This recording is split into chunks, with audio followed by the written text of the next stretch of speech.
Hey, and what up YouTube, and welcome back to a new video with Rams fan YT.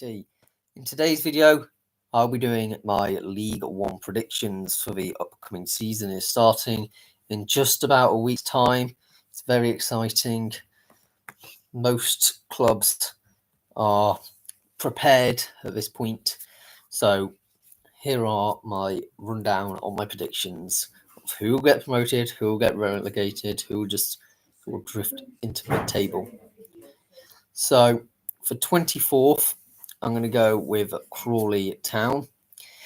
They weren't convincing in League Two last season, finishing 7th, but they did win the playoffs, I suppose.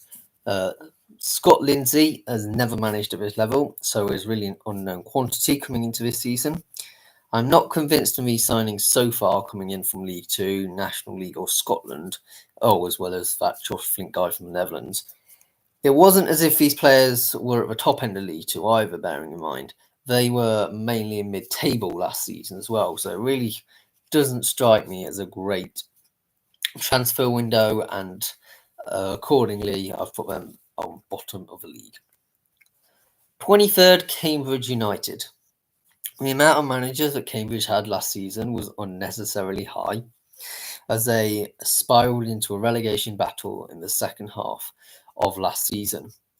Gary Monk is an interesting appointment because I don't know what he's been doing over the last few seasons, but at both Sheffield Wednesday and Birmingham City, his last two clubs, he had a woeful time. Birmingham City did have unique circumstances, so we can ignore that spell if you want, but they, you realistically just got to consider that he was getting clubs into relegation difficulties when he was in charge of them clubs. They have brought in a couple of experienced League One players in Gary Gardner and Corey Smith, but Ryan Loft got relegated last season, so would say should have helped in the promotion battle that Port Vale would want next season or something like that. I mean, I certainly think Cambridge have got a risky appointment in the player there, and I just think overall that Cambridge will get relegated in a very tough League One. 22nd, Exeter City. Let's look at the last spell when Exeter were in League One. He had 2 good seasons and then was suddenly relegated quite unexpectedly. Admittedly, this was about 15 years ago, now we're talking. Other than Josh McGuinness and Ryan Woods, the rest of the players who are coming in, I'm not 100% certain they can do a job at this level. Zach Jules is a big loss with his height, speed and power on the ball with a decent left foot. That could be detrimental to the Grecians' defence. Tom Carroll is also a loss with his Modric-esque style of play, and they haven't yet replaced those 2 players with quality and experience. I just see this season unravelling quite fastly and being plunged into a relegation battle. 21st, Charlton Athletic. I think it's high time we stop basing predictions off previous seasons with this club. Nathan Jones always seems overhyped to me. His only tangible success came at Luton. That was when he was receiving basically the entire team he wanted to. He also has an incredible temper in the media, shafting players and stuff. I seem to remember that at Southampton, although I could be wrong. We also need to look at what is happening at Charlton. Why is this club underperforming comparing to its fan base, history, and stadium? Well, first of all, their fan base is shrinking year on year as bad performances come and go. They every season shed their squad, but this time basically the entire squad has been released, with only a few, admittedly some good signings coming in Alex Mitchell, Luke Berry, Matt Godden, Gatton Hadmay and Greg Doherty coming in. The squad just isn't deep enough to ensure an entire season. With a squad of 26 according to Transfer Market, but there are a fair few youngsters listed there, so more like 2022, only enough really to cover 2 playing squads. They also have had several miserable owners over the past decade or so, and this club is sinking with a need of a reality check by the owners. A relegation may come as no bad thing, with a great reset having happened this season. They can implement a better future in the league below. 20th, Bristol Rovers. Matt Taylor is a positive manager. However, at Rotherham, he did a poor job. And although he did average in terms of last season, taking Bristol Rovers to mid-table, so why am I expecting Bristol Rovers to be plunged into a relegation battle? Well, I'm not convinced on all the signings so far. Isaac Hutchinson was in League 2 mid-table last season. Bryant Belongo hasn't spent any time above the National League. Taylor Moore played for Bristol rivals Bristol City and Cheltenham Town, so won't take easily to the Rovers fan base. Joel Senior just got relegated with Morecambe from this league, and Promise Omochere got relegated from this league with Fleetwood. So about half the signings we're looking at were looking downward and unaspirational. I'm not sure they've much expectations this season either, and a lack of aspiration can normally end up with a team travelling backwards. We've seen it many times before. 19th, Shrewsbury Town. They finished this place last season, so I reckon a fairly similar finish this season. Paul Hurst must either be at Grimsby or Shrewsbury, otherwise you end up with a dreadful spell like when he was at Ipswich or Scunthorpe. But I say it's a risky appointment. I must say, yes, he got the Mariners promoted from the National League, but did they not see him last season? He only gained 21st in the league, which by all metrics is not good enough, with the 3 teams below them being really poor, to put it mildly. So why would he be any different in the league above, if not worse? Well, he has got a good track record with the club, but won't be much more than a long, prolonged out, drawn-out relegation battle. 18th, Burton Albion. This club always seems to skirt with relegation and survive. I don't know how they do it really, but they'll do it again somehow. Mark Robinson comes in with a track record of improving youngsters, having managed the likes of Lewis Hall and Amari Hutchinson, who are both coming onto the scene as absolute ballers at the moment. We've also seen a wave of fresh rivals at this club to freshen it up. Charlie Webster is an example of managerial links that he's had before, and Billy Bowden is symbolic of the experience they've brought in. But I won't go through the whole raft of players they brought in. They've created a beautifully balanced squad, though, to achieve survival, but not just scrapping it this time. It will be a slightly more comfortable 18th slot. 17th, Birmingham City. The ownership, I'm telling you, hasn't a clue how to make a successful football team. You just need to look at the appointment of Wayne Rooney last year as manager, of being purely one for the optics and PR instead of any performances based driven on the pitch. This proved to be fatal in a way and led to them being relegated. Chris Davis, I would say, is a huge risk as a managerial appointment, with him never managing a senior outfit. What he will do is embed youngsters into the squad. This is therefore probably a longer term project and will be a poor first season. But long term, this could bring results if the manager has persevered with. Lots of experience has left the club with Etheridge, Ruddy, Garner, Roberts, Pritchard, and Hogan, all of which always stay in my mind, other than Pritchard and Roberts as being players at Birmingham only. So that's interesting, seeing them with a different shirt on. But I must say I like the signings of Alfie May, Ryan Alsop, Mark Leonard, and Bailey Peacock Farrell as all great signings coming in. But the expectations will be sky high in the upcoming season, and it is a season which will need to be one of transition. Appreciating your squad needs to be much more for the future, not really the here and now. Also, I must mention the budget spent so far is way too much for a League One club, and I wouldn't be surprised if they have violated FFP, so we could see points deductions along the lines as well. 16th, Wycombe Wanderers.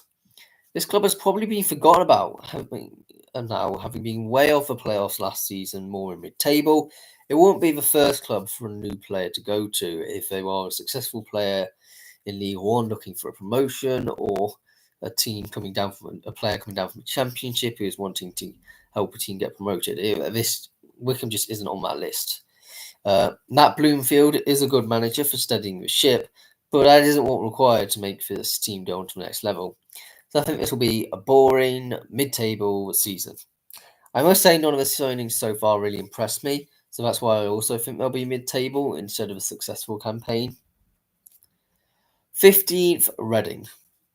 Does anyone know what's going on at Reading? Because I generally am at a loss. Why has the owner decided to quit funding the club, having spent egregious amounts of money and getting the club into financial difficulties? Ruben Sellers is definitely not the long-term manager, but it's the best they'll probably have to endure with at the moment, especially for this season, which will yet again be a season for aiming for mid-table. There's currently been 0 transfers in or out, from what I can see, that wasn't already expected.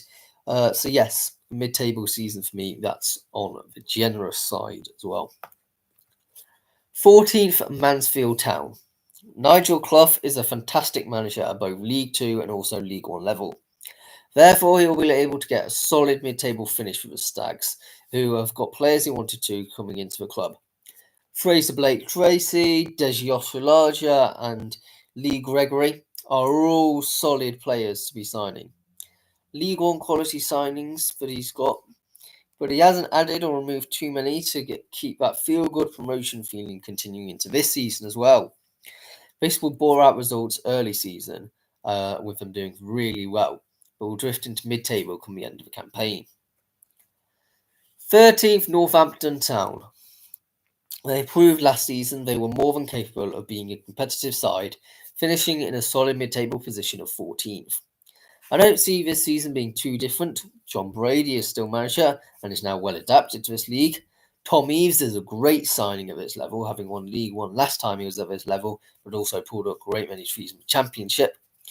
Sean McWilliams. Sorry about that. Sam Shering, Manny Month, and Louis Apare are all the only real losses, but that isn't the quality that is hard to replace, and probably only need a centre-back to be the same quality as last season, which I fully anticipate will probably happen come the end of this window, for them to end roughly the same place. 12th, Rotherham United. Every time they get relegated, I think surely they could continue this yo-yo, but somehow against all odds they do. Well, I will yet again think that they cannot possibly be automatically promoted straight back up. I mean, unique this time around is they have Steve Evans instead of Paul Warne at the helm. And I don't disrespect Evans, but he's clearly had a success of his level in the past, including with Rotherham. But he's new to the club, relatively speaking, and will take time to embed his philosophy. And as I say every time I mention Evans, he has a good season and then a bad one. Last club with Stevenage was, a good spell and a bad spell, if you wish. Last time with Stevenage was arguably a successful spell of a club getting into League 1, then challenging for playoffs in League 1 the season after. Therefore, this club is one where he struggles, by all logic. If we look, there have been a fair few changes in players this window, so I would argue this will be a season of reset, looking for promotion in the season after, so they can actually build on steps to ensure Championship side the season after and continue in the Championship, not always being one which is up and down, up and down. I know there was one season, a couple of seasons ago, when they just scraped survival, but realistically, it wasn't enjoyable for anyone. 11th, Stockport County. I actually feel bad for this club, and you may be wondering why that is. They got promoted last season. Well, they had a phenomenal season last season. They won the league by a solid 4 points and scored 96 goals in the process. Amazing. Did you get any credit by the media whatsoever? Did anyone really notice it? That they got from being the National League North in 2018-19 to League 1 in 2024-25? No. No, because everyone instead decides to look at Wrexham getting promoted in second place. Well, I always think the team that won the league should get the most coverage in the media. It's only fair. I don't care who your owners are. Well, on to Dave Challoner now. If you're a regular to this channel, you would know how highly I rate this manager. And it only takes a look at his time with the Hatters, and you will realise what I'm talking about. My one concern is his inexperience as a manager at this level, so maybe a slow start, but by the end of the season, they'll look a very solid mid-table side who are going places. Some of the acquisitions are very good League One signings, such as Sam Hughes, who I believe was captain of Burton Albion, Lewis Farini, who was a really good academy product at Manchester City, Jack Diamond was also a stunning youngster a few years ago. Callum Connolly and Lewis Bate, all of whom are youngish, coming into their primes with a point to prove, basically. This is the type of signings you need to make to create a long-time successful team who will go places. Hence why I think mid-table is justified. 10th, Stevenage. Yes, they've lost their manager, but the important thing is they've kept the vast majority of their squad. Enough to still be competitive, and that lack of change, despite new management, is a real sign of putting faith into the players by Alex Revel. Now, it's really hard to judge Revel's managerial career, because his only spell at management so far came with Stevenage, but they were dire in League Two. But that was during COVID time. But I will say, don't judge a manager by his time in over the COVID period. He had no fans, lacked clarity for consistent run of play, and training overall was just very, very different.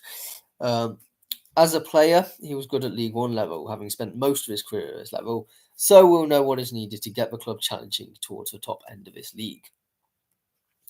9th, Wrexham. I reckon some of you have been watching this video wondering where to put the Welsh outfit. Well, sorry to disappoint, but I'm not seen anything so far that makes me think they'll go up at the first time of asking.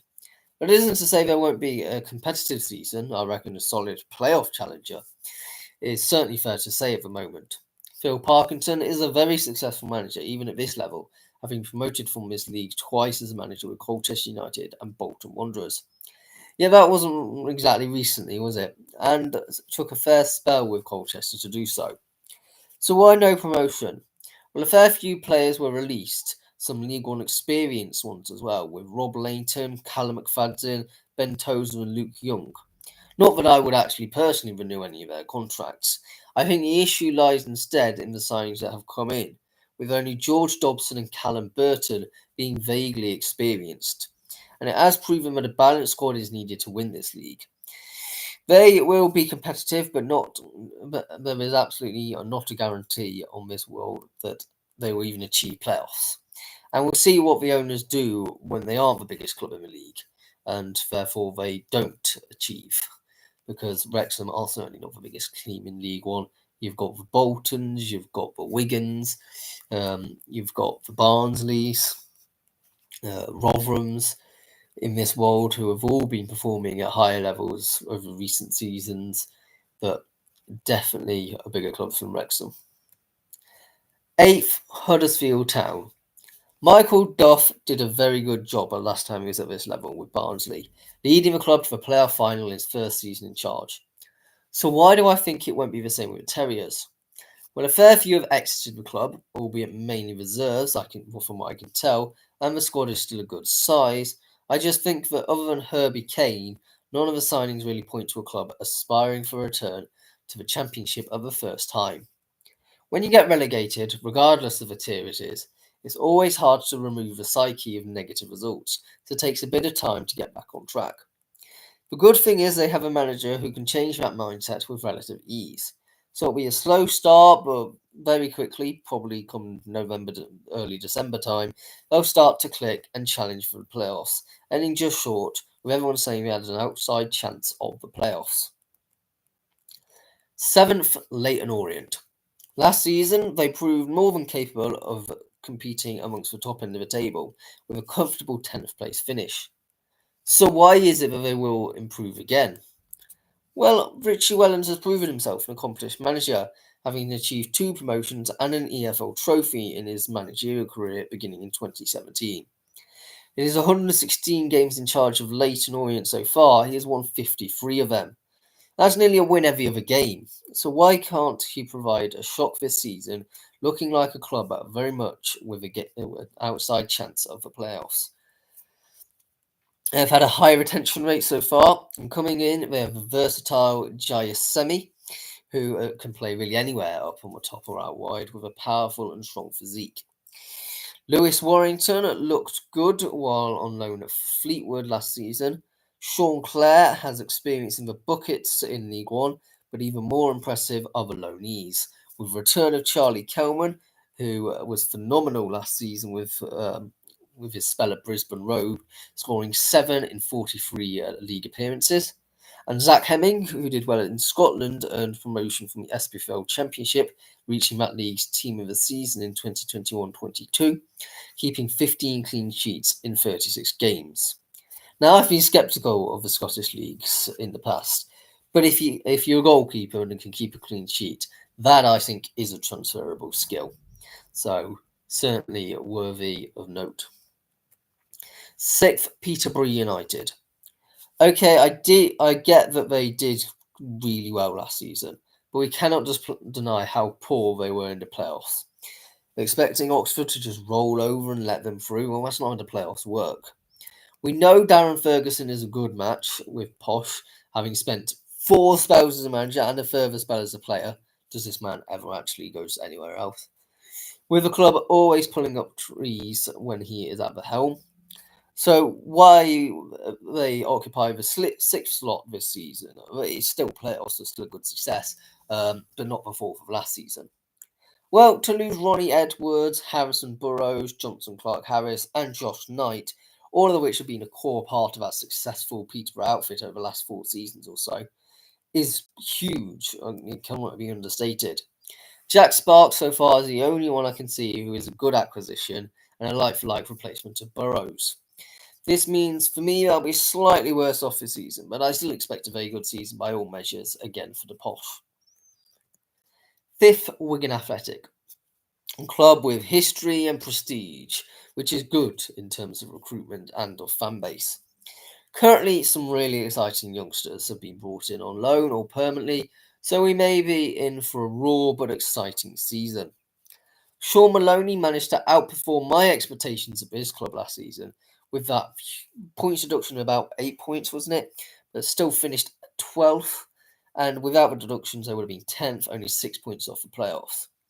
The best news is it appears that all the financial woes have been put firmly in the past for now, so they can rebuild a competitive club again. Hence why I think an exuberant performance this season, finishing in a solid 5th place. 4th, Barnsley. I don't think I need to tell anyone how good Barnsley are at this level, but what I may need convincing on is Darryl Clark coming into the club, having just got Cheltenham relegated and almost did the same with Port Vale the season before that. You have to go back to 2022 to see the successes he had. But 2 promotions from League 2, a promotion from Conference, a promotion from a Conference South, and a promotion from a Southern League Premier Division, so he's a manager who has historically had success. What he needs is to go back to that success, and seeming 4 of the 5 promotions was achieved via the playoffs, he'd certainly have good odds if they did finish in the playoffs for promotion. Conor Hurahan brings lots of experience, having been appointed player coach, and I can testify he's a good captain and set-piece taker, so someone definitely useful to have in the dressing room, as well as also experiencing promotion 3 times historically. And I'm sure the Tykes fans can still remember that stunning season in 2015-16 of that double promotion and EFL trophy double, which he was an integral part of. And Mark Roberts is also certainly a seasoned championship player, having spent the last 8 seasons in the championship, mainly with Birmingham. We can't also forget that he was also part of that 2015-16 Barnsley squad. My concerns is mainly the loss of Jordan Williams and Herbie Kane, 2 fantastic players integral to Barnsley over the last few seasons. 3rd, Bolton Wanderers. No improvement for me to Wanderers this season, and the issue I have is the entitlement they have for thinking they will walk the league and deserve promotion. But we saw with last season they just don't have the bottle for the full season, missing out firstly on automatics and then the playoffs. What changed this season other than Derby and Portsmouth getting promoted, the teams above them? Well, Ian Everett is still in charge, and the pressure is really heavy on him actually for him to get promoted this season. I almost feel bad for him.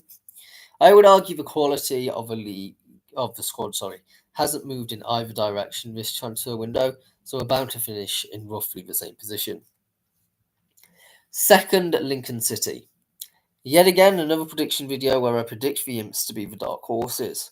Well, last season they looked very likely to sneak into the playoffs, so it isn't actually as outrageous as it initially looks. Michael Scabala was ironically the architect of the masterpiece last season, not Kennedy, as I thought. But it's certainly an interesting appointment, and I look forward to the side he will assemble with him having a great deal of links across the game and has an eye for football in detail. They haven't lost a single pre-season game so far, with only one draw, which is always good, and always a good omen. Albeit you cannot read too deeply into pre-season, and they'll come on to the championship, and we'll see what I have to say about that. Tom Bayliss has earned promotion recently from League One. McGrandles has also achieved promotion recently. Tendai Darikwa also has fairly recently been promoted from League One and is a Zimbabwean international and someone I rate quite highly. Dom Jeffries is young but has shown phenomenal leadership skills, captaining Brentford B to the London Senior Cup winners. Tom Hamer can play at right back or defensive midfielder and is known for his extremely long throws. Well, I'm just saying these all point to forming a very successful side with a potential combined with experience of promotion. First, Blackpool. If you hadn't already figured it out already, I've gone with the Seasiders to win the league. They have arguably had or have the best fans in League One, of whom I'm always really impressed with. They also have a lot of history of successes in League One and above. Neil Critchie is back, the man who guided Blackpool to so much success, taking Blackpool from mid-table in League One to earning promotion via the playoffs. This spell with Blackpool has pretty much bore a win every other game over his 59 games in charge so far in his second time round. This will probably be improved this season, and I can feasibly see them taking the league by storm.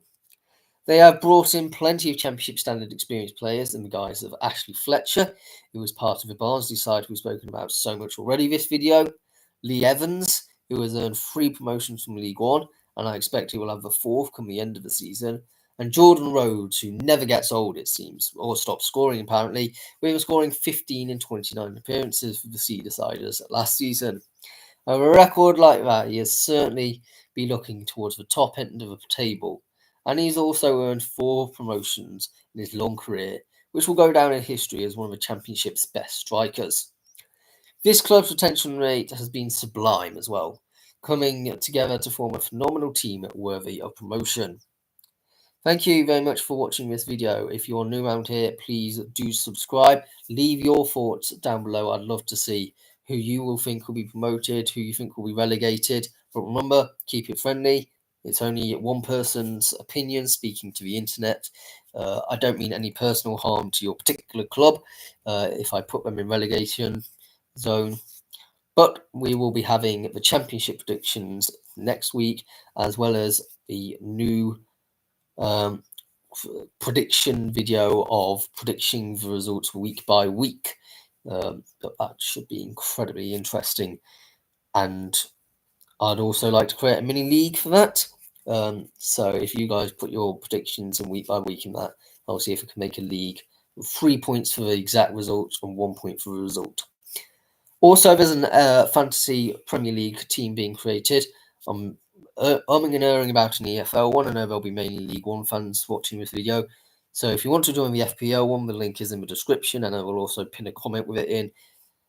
If you want the EFL fantasy, I will put a thing in the top corner at the end of this video right here with a poll. I think I can do that, or if not, there's on the community tab, and you can fill out whether you want that or not. But goodbye for now, everyone. Toodaloo.